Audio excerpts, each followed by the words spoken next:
గౌరవ సభ్యులు ఎడమ బుజ్జు. ధన్యవాదాలు సార్. మరి బీద వాళ్ళకి మరి వెనుకబడిన నియోజకవర్గం మేము 2-3 సార్లు కొంత అవకాశం ఇవ్వాలి సార్. ఎందుకంటే మా ప్రాంతం పూర్తి స్థాయిలో వెనుకబడింది. ఒకటే నిమిషంలో ఒక 3-4 సమస్యలు చెప్తా. ముఖ్యంగా ఖానాపూర్ దీర్ఘకాలికంగా అక్కడ చాలా రోజుల నుంచి రెవెన్యూ డివిజన్ కావాలని కోరుకుంటారు. గత ముఖ్యమంత్రి కూడా తప్పకుండా రెవెన్యూ డివిజన్ చేస్తామని మాటిచ్చారు, కానీ చేయలేకపోయారు సార్. కాబట్టి రెవెన్యూ డివిజన్ ఖానాపూర్ ఏర్పాటు చేయాలి. అదేవిధంగా రంగాయపేటని గ్రామ పంచాయతీగా ఏర్పాటు చేయాలి సార్.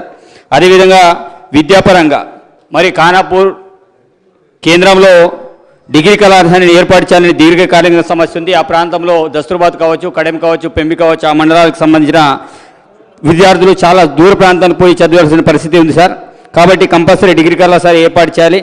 అదేవిధంగా రోడ్లకు సంబంధించి సార్ మరి గుడిహత్నూరు నుంచి మొదలుకుంటే మంచిర్యాల వరకు మరి పోర్వే రోడ్ ఏర్పాటు చేయాలని విజ్ఞప్తి చేస్తున్నాను. అదేవిధంగా కడెం బ్రిడ్జ్ సార్ మరి గతంలో కట్టారు, మరి అసంపూర్తిగా కడెం బ్రిడ్జ్ పూర్తి స్థాయిలో అలాగే ఉంది. కడెం బ్రిడ్జ్ని పూర్తి చేయాలి. అదేవిధంగా పోయినసారి పసుపుల బ్రిడ్జ్ కట్టారు సార్, మరి చిన్న వర్షాలకి బ్రిడ్జ్ కొట్టుకుపోవడం అనేది జరిగింది. ఇమీడియట్లీ పసుపుల బ్రిడ్జ్ను మరి యథవిధిగా ఏర్పాటు చేయాలి. అదేవిధంగా రోడ్ల విషయంలో వచ్చేస్తే అల్లంపల్లి రోడ్, వాయిపేట రోడ్, అదేవిధంగా అంకిన్ రాయదర్ రోడ్ సార్, ఈ రోడ్లు అతి ముఖ్యమైనవి సార్. మరి చాలా గ్రామాలకి లింక్ రోడ్గా ఏర్పడిన ఈ ముఖ్యమైన రోడ్లని రోడ్ సౌకర్యాలు కల్పించాలని కోరుకుంటున్నాను సార్.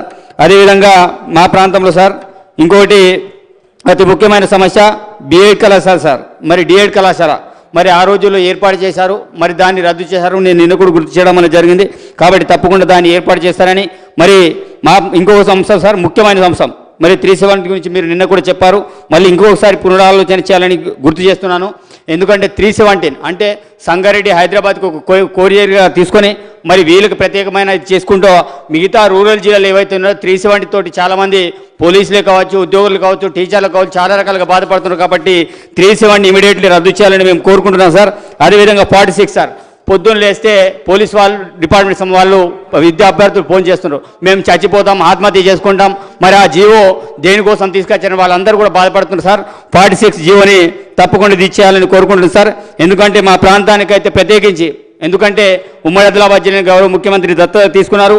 అదేవిధంగా మా నియోజకవర్గం అయితే అత్యంత వెనుకబడిన ప్రాంతం సార్. తప్పకుండా ఆనాడు కేటీఆర్ మిత్రుడు పదే చెప్తూ పోయారు జాన్సన్ నాయక్, నేను తప్పకుండా సిరిసిల్ల మాపై ఈ ప్రాంతాన్ని చేస్తానని ఆ రోజు ప్రచారం చేయడం అనేది జరిగింది సార్.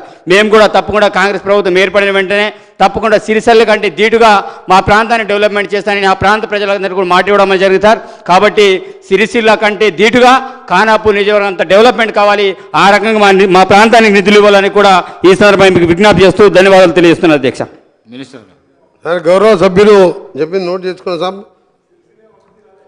సిరిసిల్ల అభివృద్ధి కాలే కాదు, తప్పకుండా గౌరవ సభ్యుడు చెప్పినట్టు వారు చెప్పిన సమావేశాలను కూడా సంబంధిత శాఖలు పంపించి అన్నీ కూడా పరిష్కరించే ప్రయత్నం చేస్తాం సార్. అది రెవెన్యూ డివిజన్ ఆఫీస్ అనేది పాలసీ మ్యాటర్గా సీఎం గారు అందరితో చర్చించి నిర్ణయం తీసుకుంటానని చెప్పారు. Thank you sir. గౌరవ సభ్యులు ప్రేమ్ సాగర్ గారు.